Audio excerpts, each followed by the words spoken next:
નમસ્કાર, આપ જોઈ રહ્યા છો ન્યૂઝ 18 ગુજરાતી. હું છું સિદ્ધાર્થ ધોળકિયા. આણંદથી મોટા સમાચાર. આણંદ જિલ્લા પંચાયતને લઈને કોંગ્રેસના ઉમેદવાર બનશે આણંદ જિલ્લા પ્રમુખ. જિલ્લા પંચાયત પ્રમુખ તરીકે કોંગ્રેસના ઉમેદવાર હશે. બહુમતી હોવા છતાં ભાજપ પાસે પ્રમુખ પદ નહીં હોય. એસટી અનામત આ બેઠક હોવાને કારણે સમીકરણ બદલાઈ ગયા છે. પ્રમુખ પદે કોંગ્રેસના ગૌરીબેન તડવીનું ફોર્મ માન્ય રહ્યું છે. ભાજપ ઉમેદવારનું ફોર્મ ડીડીઓએ રદ કર્યું છે. આદિવાસી માટે પ્રમુખ પદ હતું રોટેશન મુજબ રિઝર્વ. આવતીકાલે સત્તાવાર પ્રમુખ પદ માટે થશે જાહેરાત. હવે અહીંયા પરિસ્થિતિ એ છે કે ભલે બહુમતમાં ભાજપ હોય, પરંતુ તેમના જે ઉમેદવાર હતા કે જે આ બેઠક માટે લાયક હતા તે ઉમેદવાર હારી ગયા છે. બીજી તરફ આ બેઠક જે એસટી અનામત હોવાને કારણે કમ્પલસરી અહીંયાથી એ જ વ્યક્તિ પ્રમુખ બની શકે છે કે જે આ એસટી અનામતમાં આવતા હોય, અને એ છે ઉમેદવાર કોંગ્રેસના જે ફોર્મ ભરી ચૂક્યા છે.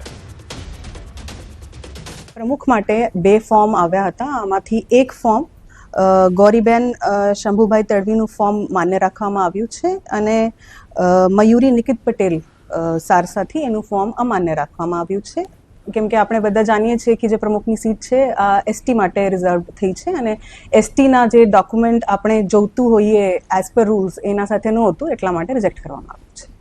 સરકાર પોતાના પાવરનો દુરુપયોગ કરીને કદાચ ખોટા સર્ટી લાવીને કોઈ ઉમેદવારી કરશે તો આજે ચકાસણીમાં પણ એને ચેલેન્જ કરવામાં આવશે.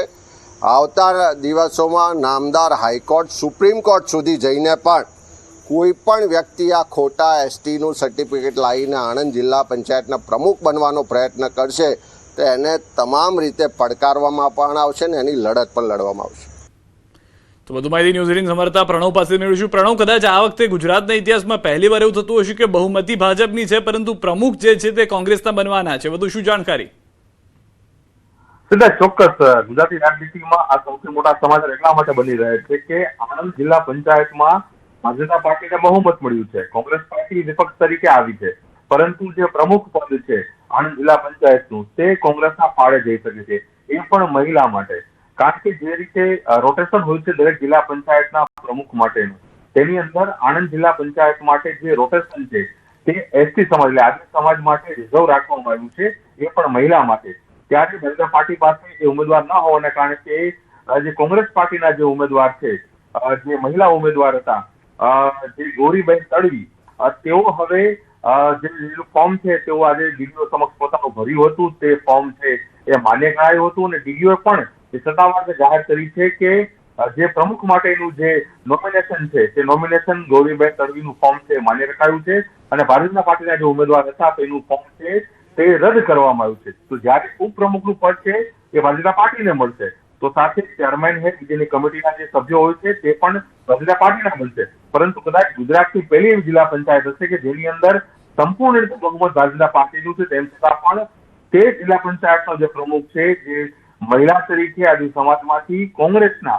એ પ્રમુખ તરીકે ત્યાં બિરાજશે.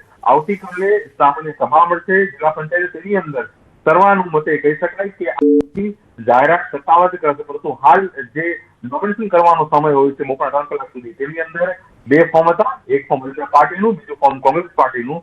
તેમાં કોંગ્રેસ પાર્ટીના જે ગૌરીબેન તડવી છે તેનું ફોર્મ માન્ય થયું છે, અને જે બીજા અન્ય ફોર્મ હતા ભારતીય પાર્ટીનું એ ફોર્મ ડીડીઓએ રદ કર્યું છે. ચોક્કસ કહી શકાય એક રસપ્રદ ઘટના બનશે કે જિલ્લા પંચાયતના પ્રમુખનો વહીવટ છે કોંગ્રેસનો જે ઉમેદવાર છે તે કરશે, અને જે બીજી વહીવટી કામગીરી છે તે ભારતીય પાર્ટી તે કરશે. એટલે કહી શકાય કે બહુમતી ભારતીય પાર્ટીની, પરંતુ પ્રમુખ પદ એ કોંગ્રેસ પાર્ટીનો. જી આભાર પ્રણવ સમગ્ર માહિતી બદલ. તો આ બહુમતી હોવા છતાં ભાજપ પાસે પ્રમુખ પદ નહીં હોય તેવી ઘટના જે છે તે ઇતિહાસમાં પહેલી વખત કદાચ જોવા મળી શકે છે. આણંદ જિલ્લા પંચાયતથી આ સમાચાર મળી રહ્યા છે. રાજકોટ જિલ્લા ભાજપે જિલ્લા પંચાયતના નવા પ્રમુખ અને ઉપપ્રમુખના નામોની સત્તાવાર જાહેરાત કરી છે. કુવાડવા બેઠકમાંથી ચૂંટાયેલા સંજય પીપળિયાને જિલ્લા પંચાયતના પ્રમુખ તરીકે પસંદ કરવામાં આવ્યા છે, જ્યારે કોલીથડ બેઠકના સામંત બાંભવાને ઉપપ્રમુખ પદની જવાબદારી સોંપવામાં આવી છે. બંને આગેવાનોએ ઉમેદવારી ફોર્મ ભરતા રાજકીય ગરમાવો વધ્યો છે. ભાજપે આ વખતે ઓબીસી ચહેરાઓને પ્રાધાન્ય આપ્યું હોવાની ચર્ચા ચાલી રહી છે. નવનિયુક્ત આગેવાનોએ પારદર્શક વહીવટ, વિકાસ કાર્યોમાં ગતિ અને ગ્રામ્ય વિસ્તારમાં પ્રશ્નોના ઝડપી નિરાકરણની વાત કરી છે.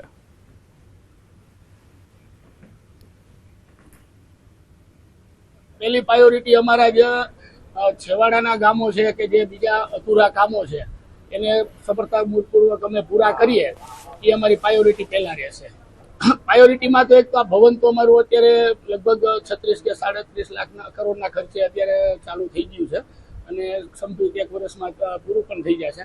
અને મોટા ભાગે અમારી 5 વર્ષની ગત સરકાર ભાજપની સત્તા બોડી દ્વારા લગભગ બધા કામો પૂરા કરવામાં આવ્યા છે. છતાંય જે કાંઈ અધૂરા કામો હશે એ બધા અમે પૂરા કરી અને વ્યવસ્થિત રીતે વિકાસ કરશું અને એ મુજબ તમને ખાતરી આપી છે. ચોક્કસ યુવાનો આપ જાણો છો કે યુવાનો છે એ પાર્ટીમાં કામ કરતા કરતા એ બૂથ પ્રમુખ હોય, એ સક્રિય સભ્ય હોય, પ્રાથમિક સભ્ય હોય કે શક્તિ કેન્દ્ર સંયોજક હોય કે પાર્ટીના નાના મોટી જવાબદારીઓ સંભાળતા હોય, એમને જો આ જવાબદારી આપવામાં આવી છે. સંજયભાઈ છે અમારા ચૂંટાયેલા સરપંચ પણ છે, સાથે સાથે પાર્ટીના પણ ખૂબ સિનિયર આગેવાન છે. એવી જ રીતે અમારા સામતભાઈ બાંભા છે, એ છેલ્લી 3 ટર્મના ગોંડલ તાલુકા ભાજપના મહામંત્રી તરીકેની જવાબદારી વહન કરતા હતા અને પૂર્વે બક્ષીબંધ મોરચામાં પણ સામતભાઈ પ્રમુખ તરીકેની જવાબદારીનું વહન કર્યું. અમદાવાદના કાલુપુરમાં આવેલી બેંક ઓફ બરોડાની આરબીઆઈ કરન્સી ચેસ્ટમાંથી રૂપિયા 8.70 કરોડની ચોરી. સનસનાટીભર્યો મામલો સામે આવ્યો છે. આ ચોરીને અંજામ આપનાર બીજું કોઈ નહીં પણ બેંકનો જ સહ કસ્ટોડિયન હરસિદ્ધ કડિયાર હોવાનું ખુલ્યું છે. ચોરીનો આ આખો ઘટનાક્રમ બેંકના સીસીટીવી કેમેરામાં કેદ થઈ ગયો. ઘટનાની ગંભીરતાને જોતા ઝોન 3 એલસીબી અને કાલુપુર પોલીસે તાત્કાલિક એક્શન મોડમાં આવીને ગણતરીની કલાકોમાં જ આરોપી હરસિદ્ધ કડિયારની ધરપકડ કરી લીધી છે. પોલીસે કડક પૂછપરછ હાથ ધરીને આરોપી પાસેથી 2.20 કરોડની રોકડ રકમ રિકવર કરી અને બાકીના કરોડો રૂપિયા મેળવવા માટે આગળની કાયદેસરની કાર્યવાહી તેજ કરી છે. તો આરબીઆઈ કરન્સી ચેસ્ટમાંથી 8.70 કરોડની ચોરી. આ દ્રશ્યો આપ જોઈ રહ્યા છો, જે વિચારવું પણ મુશ્કેલ છે તે કરી અને આ ચોર ફરાર થવાની ફિરાકમાં જ હતો. પરંતુ જેવી જ પોલીસ એક્શનમાં આવી, આ દ્રશ્યોની અંદર આપ જોશો તો ક્લિયર થશે કે કઈ રીતે ત્યાંથી નોટના બોક્સ જે છે તે આખા લઈ જવામાં આવી રહ્યા છે અને ત્યારબાદ સીસીટીવીની મદદથી પોલીસે આ જે આરોપી છે તેને પકડવામાં સફળતા પ્રાપ્ત કરી લીધી છે.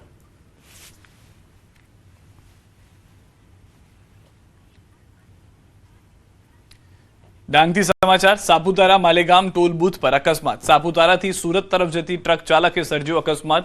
ક્રેટા કાર અને ટ્રેક્ટરને લીધા અડફેટે. માલવાહક ટ્રકની ટક્કરથી ક્રેટા કારને મોટું નુકસાન. કારમાં સવાર પ્રવાસીઓ અને ટ્રેક્ટર ચાલકને ગંભીર ઈજા. કારમાં સવાર 3 લોકોને ગંભીર ઈજા. તમામ ઈજાગ્રસ્તોને સામગહન પ્રાથમિક આરોગ્ય કેન્દ્ર ખાતે સારવાર અર્થે ખસેડવામાં આવ્યા છે. ક્રેટા કાર અને ટ્રેક્ટરનો આ અકસ્માતના દ્રશ્યો આપ જોઈ રહ્યા છો. અકસ્માતની જે સમગ્ર ઘટના છે તે સીસીટીવીમાં કેદ થઈ ગઈ છે. સાપુતારા માલેગામ ટોલ બૂથ પર અકસ્માત થયો હોવાની જાણકારી જે છે તે જોવા મળી રહી છે. ટ્રેક્ટર, તેની પાછળથી ટ્રક આવે છે, ટક્કર મારે છે. એક તરફથી આવતી ક્રેટા કાર છે કે જેને પણ નુકસાન થાય છે. જે લોકો ત્યાં આગળ ઊભા હતા તેઓ ઈજાગ્રસ્ત થાય છે. હાલમાં સમગ્ર ઘટનાને લઈને તપાસ શરૂ કરવામાં આવી છે.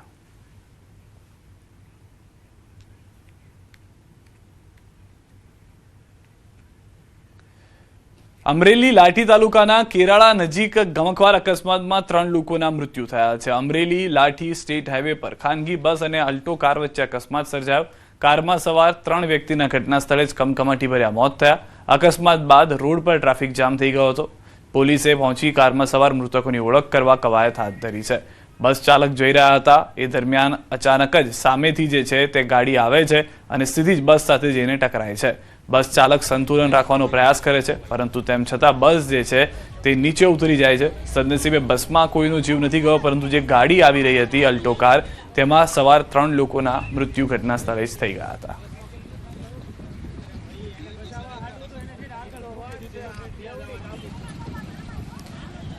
સુરેન્દ્રનગરના ચોટીલા આણંદપુર રોડ પર ભયાનક ટ્રિપલ અકસ્માત સર્જાતા ચકચાર મચી ગઈ છે. બેફામ ગતિ આવી રહેલી ઇનોવા કારના ચાલકે સ્ટીયરિંગ પરથી કાબુ ગુમાવતા રસ્તા પરથી પસાર થઈ રહેલા 3 થી 4 વાહનોને જોરદાર ટક્કર મારી. આ અકસ્માત એટલો ગંભીર હતો કે વાહનોના કૂરચા બોલી ગયા હતા અને ઘટનામાં 3 લોકોને ગંભીર ઇજાઓ પહોંચી. અકસ્માતને પગલે ચોટીલા હાઈવે પર વાહનોની લાંબી કતારો લાગી ગઈ અને ટ્રાફિક જામના દ્રશ્યો પણ સર્જાયા. ઘટનાની જાણ થતાં ચોટીલા પોલીસનો કાફલો ઘટના સ્થળે દોડી આવ્યો હતો અને ઇજાગ્રસ્તોને સારવાર અર્થે હોસ્પિટલ ખસેડ્યા હતા. ટ્રાફિકને પૂર્વવત કરવાની કામગીરી હાથ ધરી હતી. રાજકોટના ગોંડલ શહેરના ભોજરાજપરા વિસ્તારમાં એક બંધ મકાનમાંથી યાર્ડના કમિશન એજન્ટનો કોહવાયેલો મૃતદેહ મળી આવતા ચકચાર મચી ગઈ છે. વૃંદાવનનગર વિસ્તારમાં એકલા રહેતા 45 વર્ષીય એજન્ટના મકાનમાંથી ભારે દુર્ગંધ આવતા સ્થાનિક લોકોએ દરવાજો તોડી અંદર તપાસ કરી. તે દરમિયાન અંદરથી બંધ રૂમમાં બેડ પર ફૂલાઈ ગયેલી હાલતમાં મૃતદેહ મળી આવ્યો હતો. ઘટનાની જાણ થતાં જ ગોંડલ બી ડિવિઝન પોલીસ તેમજ ફાયર વિભાગનો કાફલો ઘટના સ્થળે દોડી આવ્યો. હાલ આત્મહત્યા છે કે બીમારીના કારણે મોત થયું છે તે અંગે ચોક્કસ કારણ જાણવા મૃતદેહને ફોરેન્સિક પોસ્ટમોર્ટમ માટે રાજકોટ ખસેડવામાં આવ્યો છે. સમગ્ર મામલે પોલીસે વધુ તપાસ હાથ ધરી છે. રાજકોટમાં દુષ્કર્મ અને પોસ્કો કેસની પીડિતાના કાકાની હત્યાના મામલે પોલીસે મોટી કાર્યવાહી કરી છે. ફરિયાદ નોંધાયા બાદ 781 દિવસથી ફરાર રહેલા દુષ્કર્મ અને પોસ્કોના આરોપી મહેન્દ્રસિંહ અને યશપાલસિંહને આખરે પોલીસે ઝડપી પાડ્યા છે. રાજકોટ રેન્જ આઈજી નિર્લિપ્ત રાય દ્વારા 4 પોલીસ અધિકારીઓ સામે સસ્પેન્શનની કાર્યવાહી કરવામાં આવતા ગ્રામ્ય પોલીસ તંત્ર હરકતમાં આવી ગયું. 2 વર્ષ સુધી આરોપીઓને ન પકડી શકેલી પોલીસે ગણતરીની કલાકોમાં જ બંને ફરાર આરોપીઓને ઝડપી પાડ્યા. રાજકોટ ગ્રામ્ય એસપી વિજયસિંહ ગુર્જરે આરોપીઓને પકડવા માટે ખાસ સ્પેશિયલ સ્ક્વોડની રચના કરી હતી. 20 તારીખે પડધરીના ખાખડાબેલા ગામે 40 વર્ષીય વ્યક્તિની હત્યા કરવામાં આવી હતી અને આ હત્યા દુષ્કર્મ તથા પોક્સોના આરોપીઓ પીડિતના કાકાની હત્યા હોવાનું આક્ષેપ છે. રાત્રિમાં સવારે 3 વાગ્યાની આજુબાજુમાં આ બંને આરોપીઓને ઝડપી પાડવામાં આવ્યા છે.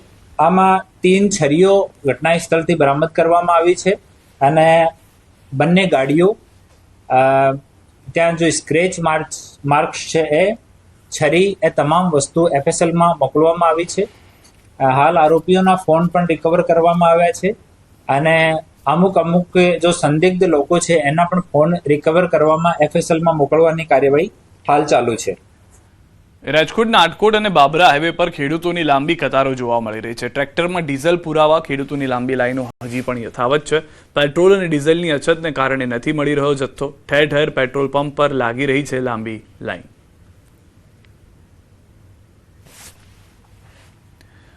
ઉનાળુ વેકેશનના માહોલમાં ગુજરાતના એકમાત્ર ગિરિમથક સાપુતારા અને પ્રવાસીઓનો ભારે ધસારો જોવા મળી રહ્યો છે, જેના કારણે સ્થાનિક પેટ્રોલ પંપ પર વાહનોની લાંબી લાઈનો લાગેલી જોવા મળી રહી છે.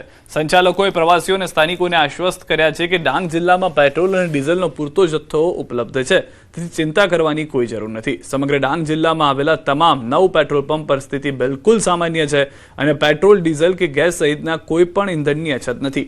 આ ઉપરાંત ખેતીની સિઝન માટે ખેડૂતોને પણ પૂરતા પ્રમાણમાં ડીઝલ મળી રહેશે, જેથી તંત્ર દ્વારા જનતાને કોઈ પણ પ્રકારના ખોટા ગભરાટમાં ન આવવા અપીલ કરવામાં આવી છે.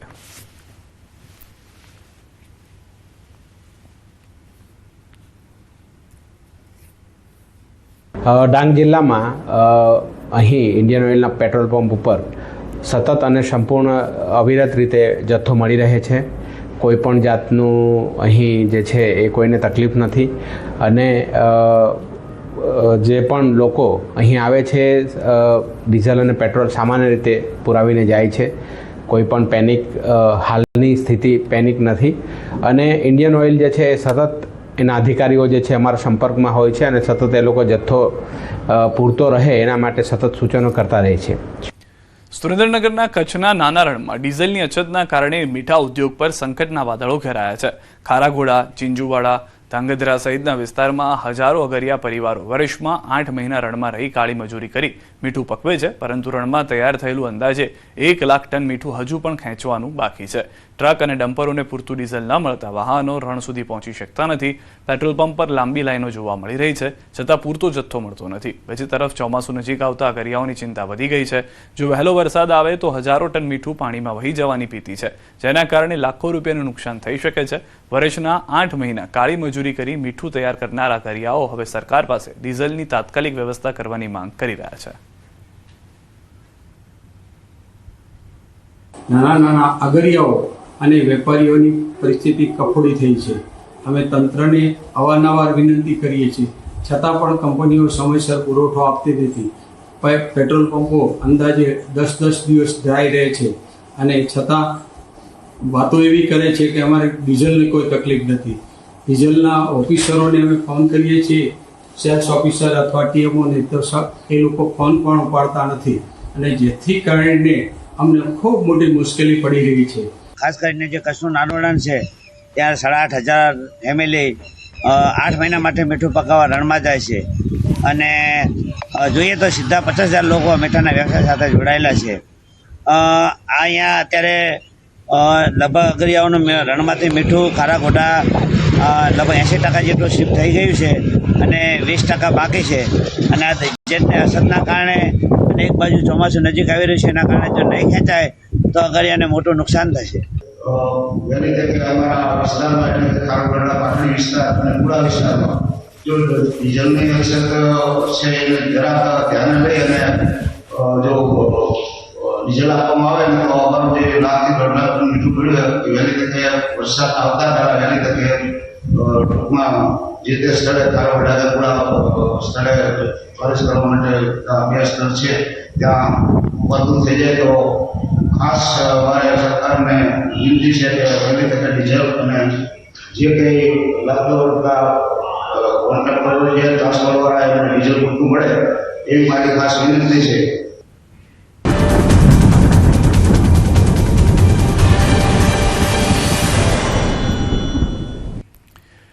ચોમાસાને લઈને હવામાન વિભાગનું અનુમાન 1-2 દિવસમાં કેરળમાં બેસી શકે છે ચોમાસું. હાલ અરબ સાગરના કેટલાક ભાગોમાં સ્થિત છે ચોમાસું. બંગાળની ખાડીમાં કેટલાક ભાગોમાં પણ ચોમાસું સક્રિય. આંદામાન નિકોબારથી આગળ વધી રહ્યું છે ચોમાસું. साउथ वेस्ट मानसून अभी हमारा कुछ पार्ट्स में south east Arabian sea, south west Arabian sea और south east south west bay of Bengal Andaman sea तक आ गया है कुछ पार्ट्स में. उम्मीद है आगे बढ़ेगा 2-3 दिन में. રાજ્યમાં ગરમીનું જોર યથાવત રહેશે. હવામાન વિભાગે ગરમીની કરી છે આગાહી. આગામી 7 દિવસ વાતાવરણ સૂકું રહેશે. હાલ રાજ્યમાં વરસાદની શક્યતા નહીવત છે. આગામી 7 દિવસમાં તાપમાનમાં કોઈ ફેરફાર નહીં થાય. અમદાવાદમાં 43 ડિગ્રી રહેશે મહત્તમ તાપમાન. तो वर्तमान में भी क्योंकि वेस्टर्ली विंड्स हैं पूरे स्टेट में तो कोई विशेष बदलाव अगले 7 दिन तक मैक्सिमम टेम्परेचर में आने की उम्मीद नहीं है. अगर अहमदाबाद की लोकल की बात करें तो जो लोकल में आज लगभग 43 डिग्री के आसपास आने की उम्मीद है. તો અંબાલાલ પટેલની મોટી આગાહી. પ્રી મોન્સૂન એક્ટિવિટીને લઈને સચોટ તારણ. આજે સાંજથી પ્રી મોન્સૂન એક્ટિવિટીનો થશે પ્રારંભ. દક્ષિણ ગુજરાતમાં પડી શકે છે વરસાદ. સૌરાષ્ટ્રના કેટલાક ભાગોમાં પડી શકે છે વરસાદ. કેટલાક ભાગમાં ગાજવીજ સાથે પડી શકે છે વરસાદ. આજ સાંજ સુધીમાં બપોર બાદ પ્રી મોન્સૂન એક્ટિવિટીનો વરસાદ થતો હોય છે એટલે દક્ષિણ ગુજરાતના ભાગોમાં પ્રી મોન્સૂન એક્ટિવિટીનો વરસાદ થવાની શક્યતા રહેશે. આવા ડાંગ વલસાડમાં પ્રી મોન્સૂન એક્ટિવિટીનો વરસાદ થવાની શક્યતા રહેશે. સૌરાષ્ટ્રના દક્ષિણ સૌરાષ્ટ્રના કોઈ ભાગ અને સૌરાષ્ટ્રના છૂટાછવાયા ભાગમાં ક્યાંક ક્યાંક પ્રી મોન્સૂન એક્ટિવિટીનો વરસાદ થવાની શક્યતા રહેશે. વરસાદ બપોર બાદ ગાજવીજ થવાની શક્યતા રહેશે. અને હવે ગરમીનું પ્રમાણ સવારના ભાગમાં ઘટશે. બપોર બાદ આખી ગરમી લાગવાની શક્યતા રહેશે. તો ચોમાસાને લઈને અંબાલાલની આગાહી. નૈઋત્યનું ચોમાસું નજીક આવી રહ્યું છે. 26 થી 28 મે દરમિયાન ચોમાસું આવવાની શક્યતા. બંગાળની ખાડીમાં સિસ્ટમ સક્રિય. દરિયામાં સિસ્ટમના કારણે ચોમાસું રોકાયું. ટૂંક સમયમાં કેરળ પહોંચી જશે ચોમાસું. લગભગ અરબ સાગર સુધી તો ચોમાસું પહોંચી જવાની શક્યતા રહેશે. ચોમાસું કેરળ કાંઠે નજદીકમાં હશે. લગભગ અરબ સાગરની સિસ્ટમ થોડી હટી જાય જે સિસ્ટમ પાછા પાડે છે પવનોને એ સિસ્ટમ નબળી પડતા ચોમાસું લગભગ 26 મેથી કે 28 મેથી આવવાની દક્ષિણ સાઈડે આવી જવાની શક્યતા રહેશે. 1 જૂન સુધી પણ આવી જવાની શક્યતા રહેશે. પણ કેરળ કાંઠે ચોમાસુની પુષ્ટિ તો ત્યારે થઈ શકે કે જ્યારે હવામાન ખાતું તેની પુષ્ટિ કરે ત્યારે જ પુષ્ટિ થઈ શકે. કેરળમાં ચોમાસા પહેલા જ અનેક વિસ્તારોમાં વરસાદ શરૂ થયો છે, જેના કારણે ગરમીથી રાહત મળી છે, પરંતુ સાથે જ મુશ્કેલીઓ પણ ઊભી થઈ ગઈ છે. કોઝિકોડ વિસ્તારમાં ધોધમાર વરસાદે ખાસ કરીને દુકાનદારો અને મુલાકાતીઓને ભારે હાલાકી પહોંચાડી છે. દરિયાકાંઠાના વિસ્તારમાં અચાનક પડેલા ભારે વરસાદથી લોકો આશ્રય માટે દોડતા જોવા મળ્યા હતા અને રસ્તાની બાજુની દુકાનો પણ અસરગ્રસ્ત બની છે. ફૂડ સ્ટોલ અને રેસ્ટોરન્ટમાં વરસાદી પાણી ઘૂસી જતા દુકાનદારોને તાડપત્રીથી દુકાનો ઢાંકવાની ફરજ પડી. બેસવાની તમામ જગ્યાઓ પલળી જતા ગ્રાહકોની આવક પણ ઘટી હતી અને પીક અવર્સ દરમિયાન વેપાર ઠપ થયો હતો. કોઝિકોડ મ્યુનિસિપલ કોર્પોરેશન દ્વારા 240 મીટર લાંબી ફૂડ સ્ટ્રીટ વિકસાવવામાં આવી છે, જેમાં લગભગ 100 દુકાનો આવેલી છે, પરંતુ પૂરતા આશ્રય અને છતની વ્યવસ્થા ન હોવાથી આ પ્રોજેક્ટ હાલ દુકાનદારો અને મુલાકાતીઓ માટે મુશ્કેલીનું કારણ બની રહ્યો છે. વડોદરામાં માથાભરે તત્વોનો આતંક સામે આવ્યો છે. પાંજરાપોળ લઈ જવામાં આવતી ઘેટા બકરા ભરેલી ટ્રકને રોકી કેટલાક શખ્સોએ પોલીસ સાથે ઝપાઝપી કરી. જુબેર પઠાણ નામના શખ્સે સોશિયલ મીડિયા પર લાઈવ કરીને ટોળું ભેગું કર્યું હતું અને 5 જેટલા વાહન અટકાવી હાઈવે પર બબાલ મચાવી હતી. ટોળાએ ટ્રક અને પોલીસની ગાડી સામે સૂઈ જઈ વિરોધ નોંધાવ્યો. નડિયાદમાંથી પકડાયેલા 1020 ઘેટા બકરા વડોદરા લાવવામાં આવી રહ્યા હતા, ત્યારે ઘેટા બકરા અમારા છે કહી હોબાળો મચાવ્યો. સમગ્ર મામલે હરણી પોલીસ મથકે સરકારી કામગીરીમાં અડચણ અને અન્ય કલમો હેઠળ ગુનો નોંધવામાં આવ્યો છે.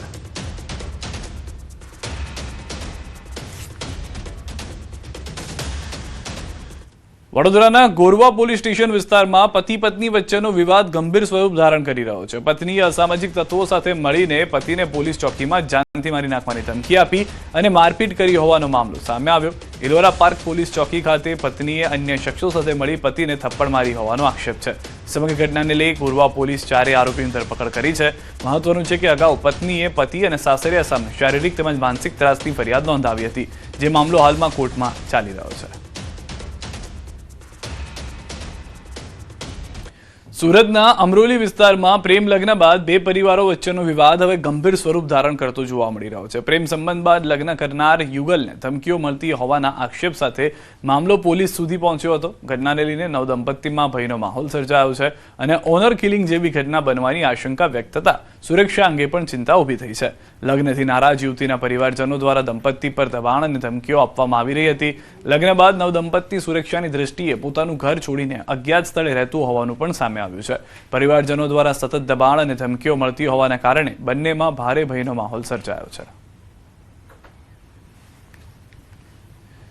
વલસાડમાં હાલ મુખ્ય પાક કેરીની સિઝન ચાલી રહી છે, ત્યારે કેરી ચોરોનો ત્રાસ ખેડૂતો માટે મોટી સમસ્યા બની રહ્યો છે. એક તરફ બદલાયેલા વાતાવરણના કારણે ખેડૂતો પહેલેથી જ ચિંતામાં છે, ત્યારે બીજી તરફ કેરી ચોરીની ઘટનાઓએ ખેડૂતોના માથાનો દુખાવો સાબિત થઈ રહી છે. વલસાડના પારડી તાલુકાના પોણિયા ગામના એક પ્રગતિશીલ ખેડૂતે અલ્પેશ દેસાઈએ પોતાની આંબાવાડીની સુરક્ષા માટે આધુનિક ટેકનોલોજીથી સહારો લીધો. તેમણે વાડીમાં મોશન સેન્સરવાળા સીસીટીવી કેમેરા અને સાયરન સિસ્ટમ લગાવી, જેથી કોઈ અજાણ્યો વ્યક્તિ વાડીમાં પ્રવેશ કરવાનો પ્રયાસ કરે તો તરત જ સાયરન વાગે અને ખેડૂતને વિડીયો સાથે મેસેજ પણ મળી જાય છે. 2 દિવસ પહેલા કેટલાક લોકો કેરી ચોરીના ઈરાદે વાડીમાં પ્રવેશવાનો પ્રયાસ કરી રહ્યા હતા, ત્યારે સિસ્ટમ સક્રિય થતાં સાયરન વાગી ઉઠ્યું અને ચોરોને ત્યાંથી ભાગવું પડ્યું.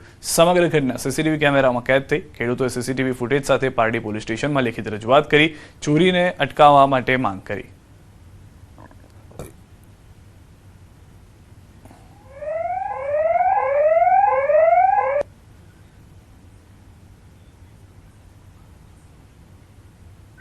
કેમેરો હાઈટેક છે એટલે એની અંદર એક તો એ સોલારથી ચાલે છે એટલે ઇલેક્ટ્રિસિટીની જરૂરત પડતી નથી, અને બીજું એની અંદર મોશન સેન્સર છે, જે એટલે જ્યારે બી માણસ કોઈ આવે ત્યારે ઓટોમેટિક એક્ટિવેટ થઈ જાય અને 270 ડિગ્રી સુધી એ રોટેટ થઈને એનું કેપ્ચર કરે છે, વિડીયો શૂટિંગ કેમેરો થઈ જાય. અને એની અંદર સાયરન બી વાગે છે. મેં પારડી પોલીસ ચોકીની અંદર એની રાઇટિંગમાં કમ્પ્લેન આપી છે અને વિડીયોનું જે મારી પાસે ફૂટેજ છે તે બી એ લોકોને આપ્યું છે.